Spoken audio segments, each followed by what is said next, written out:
ราบเรียนท่านประธานที่เคารพผมนายณัฐพลสืบศักดิ์วงศ์สสผู้แทนราษฎรแบบบัญชีรายชื่อพรรคอนาคตใหม่ครับผมอยากหารือกับท่านประธาน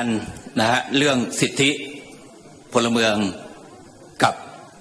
ความเสมอภาคของกลุ่มชาติพันธุ์บนดอยนะฮะในฐานะผู้แทนราษฎรชาติพันธุ์มงคนแรกของประเทศไทยครับฝากไปถึงท่าน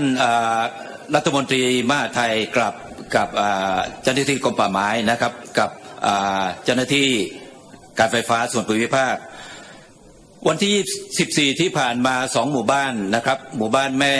กองน้อยแม่กองใหญ่อำเภออุ้มผางจังหวัดตากบอยคอร์ดประท้วงไม่ยอมเลือกตั้งเพราะได้เรียกร้องขอให้ต่อไฟฟ้าเข้าหมู่บ้านแต่ไม่ได้รับการแก้ไขจนกระทั่งผู้ว่าราชการจังหวัดต้องออกมารับปากตอนนี้ยังไม่มีการต่อให้ครับแต่เจ้าหน้าที่รัฐที่อยู่ข้างๆที่มีไฟฟ้าผ่านเขาสามารถใช้ไฟฟ้าได้ประเด็นที่2ครับหมู่บ้านทรัพย์เจริญหมู่บ้าน16-17เป็นหมู่บ้านที่อพยพมาจากอำเภออุ้มผางจังหวัดตากตำบลแม่ละมงเป็นการอพยพเพื่อเก็บทรัพยากรธรรมชาติสัตว์ไว้กับลูกหลานของเราตอนนี้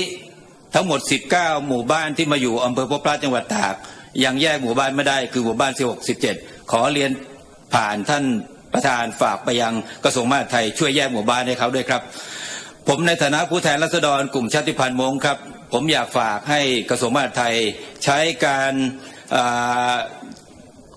อย่าใช้นิติรัฐขอให้ใช้นิติธรรมนำหน้านิติรัฐและขอให้ท่านใช้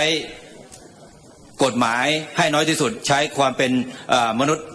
นุษยวิทยากับมนุษย์วัฒนธรรม